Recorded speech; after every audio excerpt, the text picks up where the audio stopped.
रवि एक पढ़ा लिखा लड़का था, लेकिन पिछले 2 साल से नौकरी की तलाश में असफल था।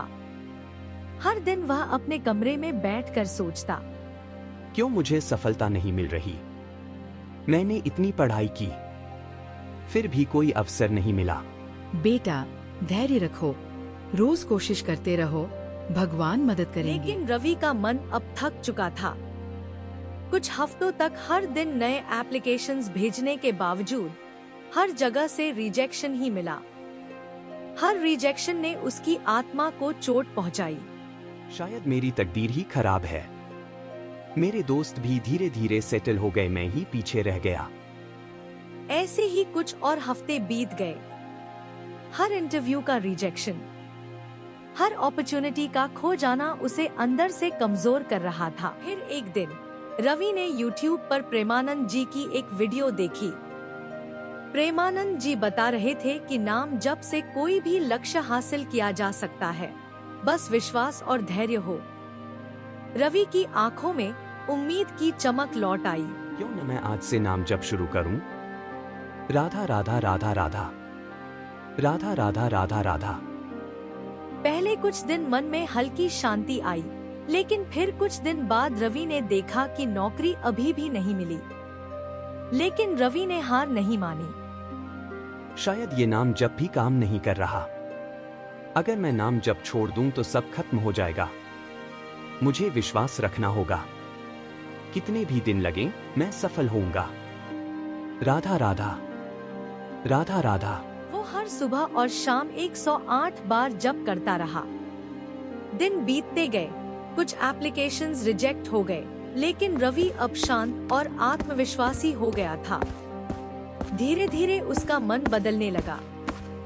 पहले जो बेचैनी और डर थे, वो अब सकारात्मक ऊर्जा में बदल रहे थे। हर रोज का नाम जप उसे उम्मीद देता और वह सोचता, मैं सक्षम हूँ, सफलता मेरी तरफ आ रही है। मेरा इस बार इंटरव्यू क्लियर हो जाएगा, राधा जी मेरे साथ हैं। मेरा मन मुझे कभी भी झूठ नहीं बोलता। राधा राधा राधा राधा। लगभग 1 महीने बाद रवि को मल्टीनेशनल कंपनी में इंटरव्यू का कॉल आया।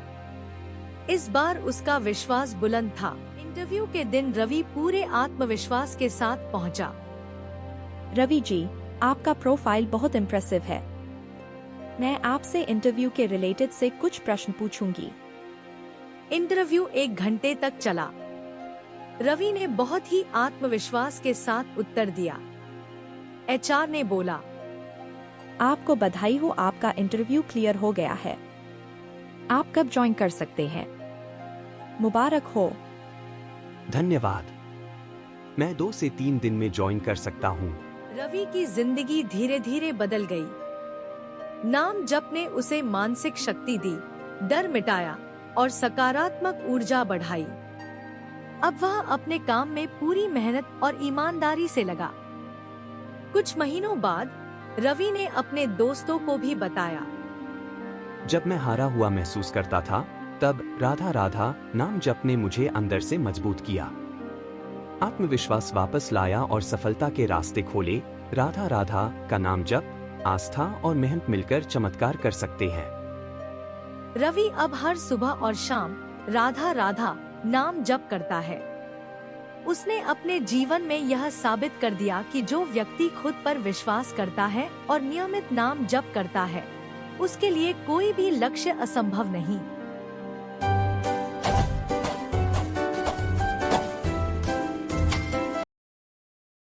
ये कहानी है रिया की, एक पढ़ी लिखी मॉडर्न सोच रखने वाली लड़की जो शहर से शादी करके एक छोटे से गांव सोनपुर में बहू बनकर आई। शादी का दिन था। ढोलक की हल्की हल्की थाप गूंज रही थी और सजी हुई बैलगाड़ी जैसे ही गांव की कच्ची सड़क पर रुकी, रिया ने पहली बार अपने नए घर को देखा। लाल साड़ी में लिपटी रिया घूंघट के पीछे से डरी सी लेकिन शांत आंखों से उस आंगन को निहार रही थी जहां से उसकी जिंदगी की नई शुरुआत होने वाली थी। रिया के मन में कई सवाल थे। क्या गांव के लोग उससे अपनाएंगे? और सबसे बड़ा सवाल, क्या मैं इस गांव में खुद को ढाल पाऊंगी? उसी आंगन में खड़ी थी उसकी सास कमला देवी। चेहरे पर सख्ती, सोच में पुराने संस्कार, लेकिन दिल से बुरी नहीं। कमला देवी के मन में भी एक सवाल उठ रहा था, पता नहीं शहर की ये लड़की गांव की बहू कैसे बनेगी। अगली सुबह मुर्गे की बांग के साथ रिया की नींद खुल गई। घड़ी ने अभी 4 बजे थे। उसने देखा सास पहले ही उठ चुकी थी, चूल्हे की आंच जल रही थी और रसोई में दिन की शुरुआत हो चुकी थी। रिया चुपचाप सास के पास जा पहुंची। धीमी आवाज में बोली, माँ, मैं भी कुछ काम कर लूं? कमला देवी थोड़ा चौंकी और फिर बोली, बहू तू आराम कर, शहर की आदत होगी। लेकिन रिया ने कुछ नहीं कहा। वो चूल्हे के पास बैठ गई और रोटी बेलने लगी। रोटियां थोड़ी टेढ़ी मेढ़ी थीं, हाथ कांप रहे थे, लेकिन कोशिश सच्ची थी। इधर गांव में धीरे धीरे चर्चाएं शुरू हो गईं। कुएं पर पानी भरती औरतें फुसफुसाने लगीं। मोबाइल वाली बहू है, ज्यादा दिन नहीं टिकेगी, देखना 2 महीने में मायके भाग जाएगी। पर रिया ने इन बातों पर ध्यान नहीं दिया। वो हर दिन कुएं पर पानी भरने जाती, सबको मुस्कुराकर नमस्ते करती और अपने काम में लगी रहती। दिन बीतते गए और लोगों का नजरिया धीरे धीरे बदलने लगा। एक दिन कमला देवी की तबीयत अचानक बिगड़ गई। तेज बुखार था, शरीर कांप रहा था। रिया घबरा गई। मोबाइल से डॉक्टर को फोन किया, घरेलू काढ़ा बनाया और पूरी रात सास के पास बैठी रही। जब सुबह हुई तो कमला देवी की आंखों से आंसू बह रहे थे। कमला देवी कमजोर आवाज में बोली, तू बहू नहीं, मेरी बेटी है। वहीं से सास बहू के रिश्ते की जड़ें और गहरी हो गईं। कुछ समय बाद रिया ने एक बात नोटिस की, गांव की लड़कियों को पढ़ाया नहीं जाता था। उसने अपने पति अमन से बात की। अगर लड़कियां पढ़ेंगी तो गांव सच में आगे बढ़ेगा। अमन ने पूरा साथ दिया। शाम के समय रिया ने आंगन में छोटा सा पढ़ाई केंद्र शुरू किया। मोबाइल से बच्चों को वीडियो दिखाती, कहानियों के जरिए पढ़ना सिखाती। शुरुआत में कुछ बुजुर्ग नाराज हो गए। ये बहू गांव बिगाड़ रही है, लड़कियों को ज्यादा मत सिखाओ। रिया ने बहस नहीं की, वो चुप रही और अपने काम को बोलने दिया। कुछ महीनों बाद जब बच्चों के रिजल्ट अच्छे आए तो वही लोग चुप हो गए। अब वही औरतें अपनी बेटियों का हाथ पकड़कर रिया के पास लाने लगी। कुएं पर बातें बदल चुकी थी। बहू समझदार है, गांव का नाम रोशन करेगी। रिया ने यही नहीं रुकने का फैसला किया। उसने सिलाई मशीन मंगवाई और औरतों को सिलाई सिखाने लगी। अब गांव की महिलाएं खुद कमाने लगी। कमला देवी गर्व से कह उठीं, मेरी बहू ने हम सबको खड़ा कर दिया। 1 साल बाद जिंदगी ने रिया की असली परीक्षा ली। शहर से एक बड़ी नौकरी का ऑफर आया। घर में सन्नाटा छा गया। रिया ने मुस्कुराकर कहा, मेरा शहर अब यही गांव है। ग्राम सभा में उस दिन रिया को सम्मान मिला। और सच में कहानी यहीं खत्म नहीं होती, क्योंकि जब सोच और पुराने संस्कार साथ चलते हैं तो सिर्फ घर नहीं, पूरा गांव रोशन हो जाता है। एक छोटे से गांव में सूखे खेतों के बीच रामू नाम का एक मेहनती किसान रहता था। रामू सुबह सुबह उठता, हल लेकर खेत जाता और शाम तक पसीना बहाता। लेकिन बारिश नहीं होती, फसल नहीं उगती और घर में सीता, मोहन और सोहन के लिए 2 वक्त की रोटी भी मुश्किल से जुट पाती। रामू खेत में हल चला रहा था। धूप तेज थी, जमीन सूखी और दरारें पड़ी हुई। हे भगवान, कितने दिन और ऐसे काटेंगे? रोज मेहनत करता हूं, लेकिन ये जमीन है कि मानती ही नहीं। कल फिर कर्जदार आएगा, क्या मुंह दिखाऊंगा? शाम हो गई थी। रामू थका हारा पुराने कुएं के पास से गुजर रहा था। वह पानी पीने रुकता है। आज फिर खाली हाथ घर जाऊंगा। सीता पूछेगी, क्या लाए हो? क्या कहूंगा? कुछ नहीं। तभी झाड़ियों में चमक दिखती है। वह झुककर देखता है। एक पुरानी सोने जैसी अंगूठी, लाल पत्थर वाली। ये क्या, इतनी सुंदर अंगूठी यहां? शायद किसी सेठ की गिर गई। कल गांव में पूछूंगा। घर पर परिवार से बात। आ गए रामू। आज खेत कैसा था? वैसा ही सीता, सूखा सूखा, फसल का नामो निशान नहीं। पापा, आज स्कूल में सबके पास नया बैग था, मेरा पुराना फट गया है, कब लाओगे? और मुझे खिलौना? पड़ोस का राजू नए ट्रक से खेलता है। बेटा, पापा कोशिश कर रहे हैं, बस थोड़ा इंतजार करो। रामू, कर्ज भी बढ़ता जा रहा है, सेठ जी कल फिर आएंगे, क्या करेंगे? देखो, आज कुएं के पास ये मिली, शायद किसी अमीर की होगी। कल पूछूंगा या बेच दूं तो कुछ पैसे मिल जाए। वाह, कितनी चमकदार है। बिक गई तो बच्चों के लिए अनाज, कपड़े सब आ जाएगा। आप एक बार पहन के देखो। रामू अंगूठी उंगली में पहनता है। अचानक अंगूठी चमकती है, धुआं निकलता है और कमरे में एक विशाल जिन प्रकट होता है। नीली रोशनी, लंबा कद। परिवार डरकर पीछे हट जाता है। बच्चे रोने लगते हैं। डरो मत छोटे इंसानों, मैं इस अंगूठी का जिन्न हूं, सदियों से कैद था। तुमने मुझे रिहा किया, बदले में 3 इच्छाएं पूरी करूंगा। बोलो, क्या चाहिए? क्या सच में 3 इच्छाएं?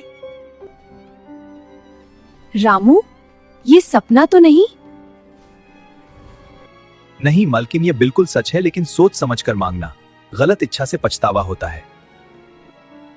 पापा, ये अंकल बहुत बड़े हैं। हाँ छोटे मालिक, मैं बड़ा हूँ, लेकिन दिल का अच्छा। बोलो, पहली इच्छा? महान जिन, हम गरीब हैं, खेत सूखे हैं। पहली इच्छा, हमारे खेत हमेशा हरे भरे रहें। बस इतना?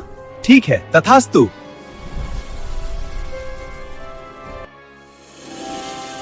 रामू सुबह खेत जाता है, देखता है तो हैरान। सूखी जमीन पर हरियाली, फसलें ऊंची, तैयार।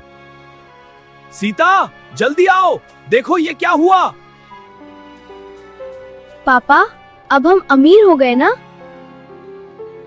हाँ बेटा, अब अच्छा खाना मिलेगा। हे भगवान, रातों रात ये तो चमत्कार है। कुछ दिन बाद जिन फिर आता है। जिन फिर से आ गया। मालिक, दूसरी इच्छा बोलो, अब क्या चाहिए? सोना, महल? रामू, घर बड़ा कर लो, ये झोपड़ी में इतनी फसल कहाँ रखेंगे? बच्चों को अच्छे कमरे चाहिए। ठीक है जिन, दूसरी इच्छा, हमारा घर बड़ा पक्का हो जाए, सब सुविधाओं वाला। बस इतना? ठीक है, तथास्तु।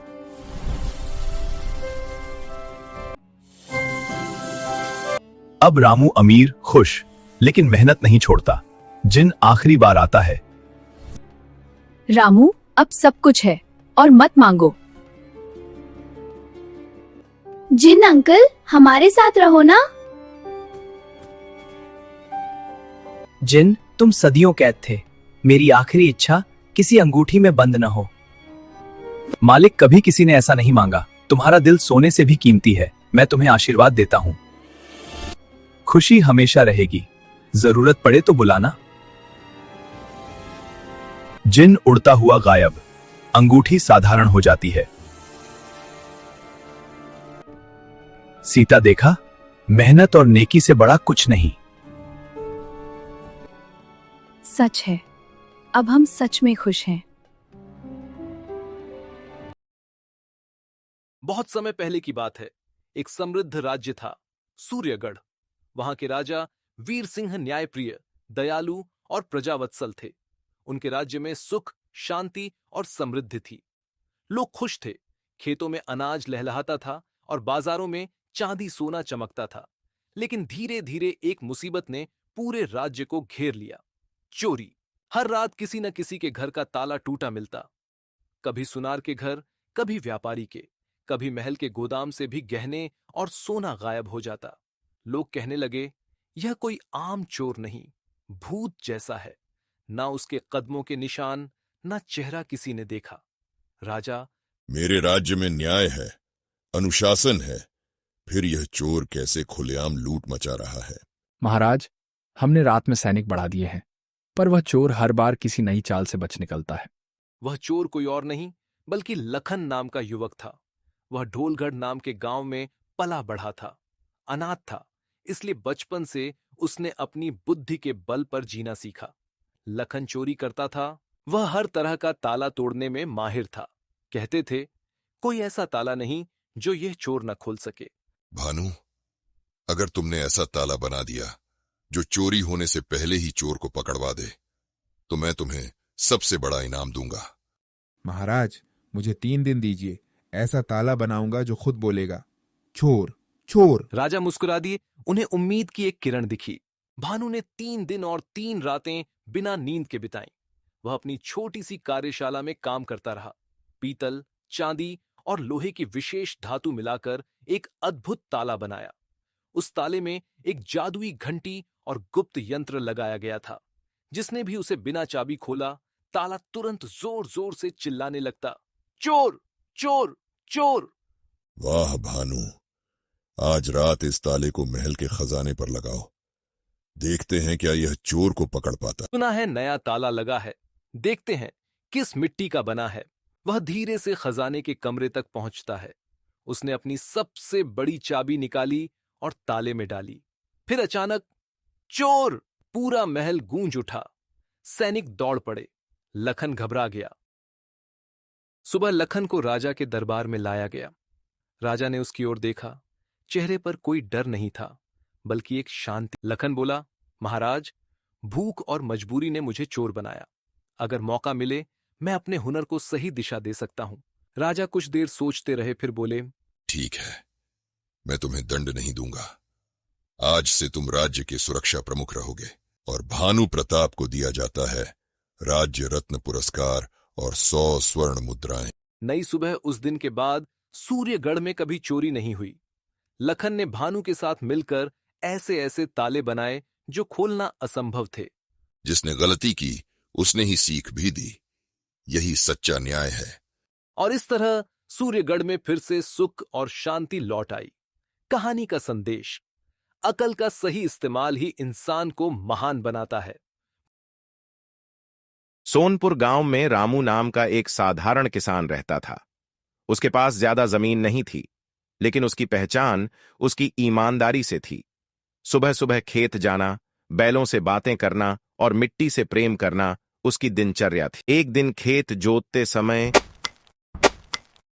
रामू को जमीन में दबा हुआ एक पुराना संदूक मिला। अरे, ये क्या है? जमीन में इतना भारी संदूक, इतना धन। अगर इसे रख लूं तो मेरी सारी परेशानियां खत्म हो जाएंगी, पर ये मेरा नहीं है। सीता, आज खेत में मुझे ये संदूक मिला। इसमें बहुत सारा सोना है। रामू, जो भगवान ने मेहनत से दिया है वही हमारा है। पराया धन सुख नहीं देता। तुम सही कह रही हो। कल ही इसे सरपंच के पास ले चलेंगे। अगले दिन पंचायत में कुछ लोग जमा हुए और सरपंच हरिराम बोले, रामू, तुम चाहते तो इसे छुपा सकते थे, फिर भी तुमने सच का रास्ता चुना। सरपंच जी, ईमानदारी कोई एहसान नहीं, मेरा धर्म है। आज के जमाने में ऐसे लोग भी होते हैं। थोड़ी देर बाद व्यापारी का बेटा विजय वहां पहुंचा। उसने संदूक को देखते ही भावुक होकर कहा, ये संदूक मेरे पिता का है, आप चाहें तो इसे रख सकते थे। भैया, मैं किसान हूं, चोर नहीं। दूसरे की मेहनत पर मेरा कोई हक नहीं। आपने इंसानियत जिंदा रखी है। कुछ समय बाद गांव की सरकारी योजना आई। सरपंच ने सबके सामने घोषणा की, रामू, हमें तुम पर भरोसा है, तुम ही बीज और खाद का सही वितरण करवाओ। अगर जिम्मेदारी मिली है तो मैं सच से पीछे नहीं हटूंगा। रामू, थोड़ा समझौता कर लो।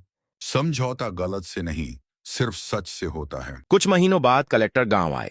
सबके सामने उन्होंने रामू को सम्मानित करते हुए कहा, रामू, आप जैसे किसान देश की असली पहचान है। साहब, मैंने बस इतना सीखा है कि ईमानदारी से बोया गया बीज कभी बेकार नहीं जाता।